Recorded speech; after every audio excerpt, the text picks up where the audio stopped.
दोस्तों, कर्मा के पास न कागज है न किताब है, फिर भी सारे जगत का हिसाब है। यह कहा जाता है कि जो कर्म हमने पहले किए हैं उनका फल हमें आज मिलता है, और जो आज करते हैं उसका फल हमें बाद में मिलेगा। किसी ने सच ही कहा है, दूसरों के साथ किया हुआ छल बर्बादी के सारे रास्ते खोल देता है। अगर आप किसी के साथ बुरा करते हैं तो आपके साथ भी बुरा ही होगा। आइए इसे एक कहानी के माध्यम से समझते हैं। नमस्कार दोस्तों, ब्रेन कंज्यूम चैनल में आपका दिल से स्वागत है। बहुत समय पहले की बात है, एक बहुत पुराना गांव था। उस गांव का नाम था रामपुर था। उस गांव के लोग बहुत ही सीधे और सच्चे थे।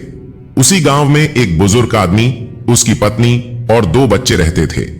बड़े बेटे का नाम कबीर था और छोटे बेटे का नाम सिद्धार्थ था। उसके माता पिता खेती का काम करते थे। वह एक किसान थे।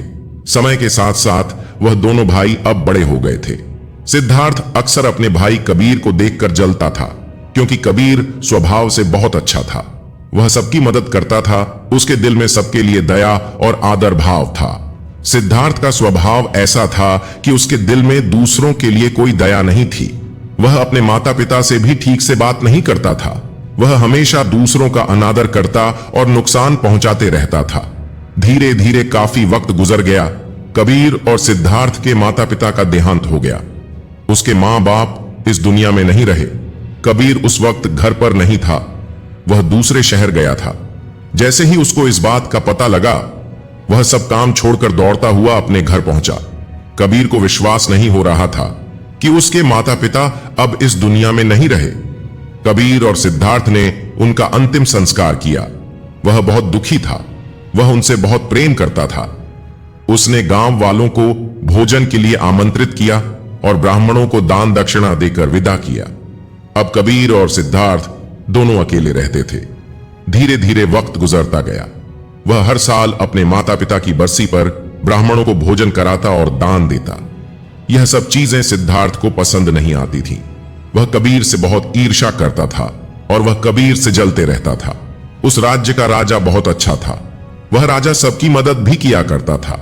इसीलिए एक बार अपने माता पिता की बरसी पर कबीर ने अपने राज्य के को आदर सत्कार के साथ अपने घर बुलाया और राजा के सामने ब्राह्मणों और उसके सगे संबंधियों को खाना खिलाया।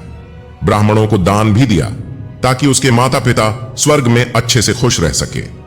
सिद्धार्थ वहां खड़ा था। राजा भोजन करने के बाद सिद्धार्थ के पास गए। सिद्धार्थ ने राजा को प्रणाम किया।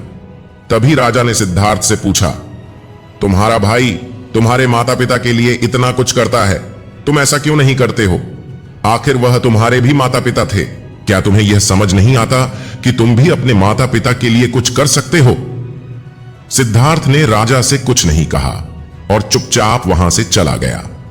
सिद्धार्थ को गुस्सा आ रहा था, क्योंकि राजा ने उसकी बेइज्जती की।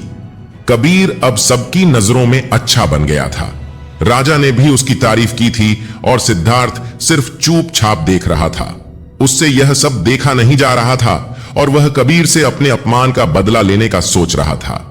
1-2 महीने बीत जाने के बाद एक रात सिद्धार्थ योजना बनाता है कि उसे कैसे भी करके रास्ते से हटाना होगा। अगले दिन सिद्धार्थ ढोंग करना शुरू करता है। नगर के सामने जोर जोर से चीखने लगता है और यह दिखावा करता है कि उसके माता पिता के गुजर जाने के बाद वह बहुत अकेला हो गया है और दुखी है। सब लोगों से कहता है कि मेरे मां बाप मेरे सपने में आए थे। वह स्वर्ग में खुश नहीं है। उन्होंने मुझसे कल रात सपने में कहा था कि मेरे भाई कबीर को मेरे पास भेज दो, वह उनकी बहुत सेवा करता है, उनकी आत्मा को शांति मिलेगी। उन्होंने ऐसा कहा मुझसे। यह मामले की बात राजा तक पहुंच गई। राजा खुद वहां आता है। राजा ने ज्यादा सोचा नहीं, उसे लगा कि सिद्धार्थ सच कह रहा है। राजा कहते हैं, लेकिन इसके लिए तो कबीर को मरना पड़ेगा। सिद्धार्थ को गुस्सा आ रहा था। वह कबीर से नफरत करता है, लेकिन फिर भी सब लोगों से कहता है, चलो ठीक है, इस बहाने में अपने माता पिता की सेवा करता हूं। राजा से कहता है, महाराज आप अगले दिन नदी किनारे एक नाव का बंदोबस्त कराएं, मैं नाव से कूदकर नदी में अपनी जान दे दूंगा। राजा ने कहा, ठीक है, अगले दिन इन सभी चीजों की व्यवस्था कर दी जाएगी। सिद्धार्थ यह सब देखकर मन ही मन बहुत खुश था। अगले दिन कबीर ने जैसा राजा से कहा था उसके मुताबिक राजा ने नदी के किनारे एक नाव का बंदोबस्त कर दिया। राजा और सारे गांव वाले भी वहां आ गए थे। कबीर आखिरी बार उस गांव और सभी लोगों को देखता है, फिर नदी में कूद जाता है। सभी को पता चल जाता है कि कबीर अब इस दुनिया में नहीं है, वह स्वर्ग की ओर चला गया है अपने माता पिता की सेवा करने के लिए। सिद्धार्थ बहुत खुश था कि उसका इकलौता भाई अब दुनिया में नहीं रहा। वह सोचता था, जो भी जमीन और वसीयत है अब वह सब मेरा है, मैं ही इसका मालिक बनूंगा। काफी दिन बीत जाते हैं। एक दिन अचानक से राजा के दरबार के बाहर कबीर बैठा होता है और जोर जोर से रो रहा होता है। राजा के सिपाही ने देखा कि कबीर वहां बैठा है, रो रहा है। पहले तो सभी डर रहे थे, लेकिन कुछ देर बाद सिपाही पूछते हैं, यह चमत्कार कैसे हुआ? तुम जिंदा कैसे हो? कबीर मौन रहता है। फिर सिपाही उसे दरबार में ले जाते हैं। सिपाही कबीर को लेकर आ रहे होते हैं। राजा उसे जिंदा देखकर बहुत आश्चर्य सकते थे और कबीर से पूछते हैं। तब कबीर राजा को बताता है, महाराज, मैं स्वर्ग में गया था। मैंने देखा मेरे माँ बाप अभी भी खुश नहीं हैं। वह मेरे पर गुस्सा हो रहे थे और कह रहे थे, तुम्हें तो खाना बनाना भी नहीं आता, तुम तो हमारी सेवा भी ठीक से नहीं कर रहे हो। तुमसे अच्छा तो सिद्धार्थ है जो तुमसे अच्छा खाना बना लेता है और वह हमारा ख्याल भी रखेगा। तुम जाओ और उसे भेज दो। राजा कहता है, अगर ऐसा है तो सिद्धार्थ को इसके लिए मरना पड़ेगा। राजा अपने कुछ सैनिक को भेजता है और वह सिद्धार्थ के पास जाते हैं और कहते हैं, महाराज ने तुम्हें राज्य दरबार में बुलाया है। और सिद्धार्थ उनके साथ आ जाता है। राज्य दरबार में पहुंचकर सिद्धार्थ ने देखा तो उसका भाई कबीर वहीं मौजूद था। उसे वहां देखकर आश्चर्य सकत था। राजा उसे सारी बातें बता देते हैं और कहते हैं, तुम्हारे भाई ने माता पिता के लिए इतना त्याग किया है, अब तुम्हारी बारी है। तुम्हारे माता पिता जाते हैं कि तुम उनकी अच्छे से सेवा करो। राजा उससे कहते हैं, क्या तुम उनके लिए ऐसा कुछ नहीं कर सकते? सिद्धार्थ अगर कुछ बोलता तो उसकी योजना के बारे पता चल जाता। इसीलिए सिद्धार्थ को ना चाहते हुए भी यह सब करना पड़ता है। अगले दिन फिर से सारी तैयारी किया जाता है। कुछ देर बाद सिद्धार्थ घर आ जाता है और सोचता है, मैं वहां जाऊंगा ही नहीं। अगर मैंने ऐसा किया तो वह सच में मुझे मार ही देंगे। आज रात को ही मैं गांव छोड़कर कहीं चला जाऊंगा। दूसरी तरफ कबीर ने राजा को सारा सच बताया। असल में वह जिंदा कैसे बचा था, उसने पहले ही मछुआरे से बात कर ली थी।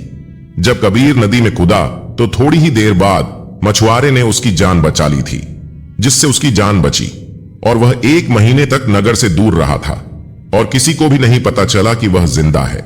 फिर सही समय पर राज्य में लौट आया।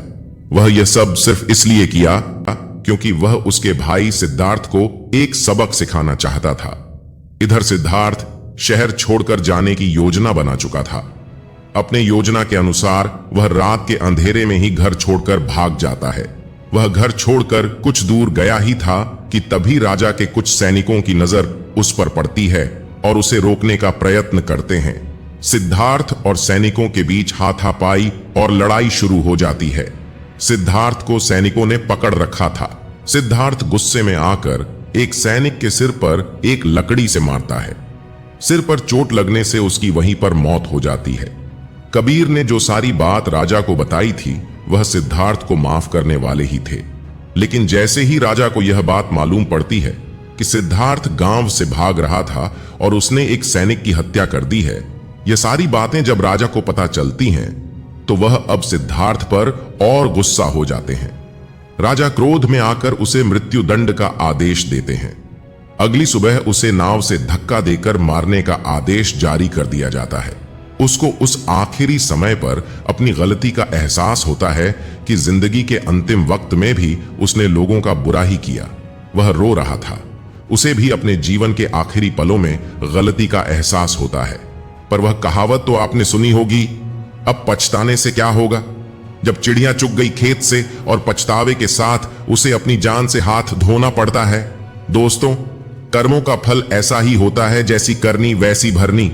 बुरे इंसान को आखिरी वह तक सही और गलत का पहचान नहीं होता। जिंदगी ऐसे ही नहीं चलती। जिंदगी समझने की चीज है जिसे हर व्यक्ति को समझनी चाहिए। मनुष्य के द्वारा किए जाने वाले सभी कर्म उसके विचारों से बनते हैं। हमारी सकारात्मक या नकारात्मक सोच विचारों को जन्म देती है और वही विचार कर्म बनाते हैं। इस तरह सोच सकारात्मक होने पर ही अच्छे कर्मों का निर्माण हो सकता है। अगर हमें किसी के साथ बुरा करते हैं तो हमारे साथ भी जरूर बुरा होगा। जब आप दूसरों के लिए अच्छा करते हो तो बदले में हमारे साथ भी अच्छा होता है। यह भी हो सकता है कि उस वक्त हमारे साथ कुछ बुरा ना भी हो, लेकिन कभी ना कभी इसका हर्जाना हमें भुगतना ही पड़ता है। इसलिए हमें किसी के साथ बुरा करने का कोई अधिकार नहीं है, क्योंकि कर्मों का फल कभी ना कभी मिलता जरूर है। दोस्तों, आपने आज के इस वीडियो से क्या सीखा वह मुझे आप कमेंट में बता सकते हैं। इसी के साथ में उम्मीद है कि आपको आज की वीडियो पसंद आई होगी, तो इस वीडियो को उस इंसान के साथ शेयर करें जिससे यह कहानी सुनने की जरूरत है, और उसी के ठीक बाद चैनल को सब्सक्राइब करें।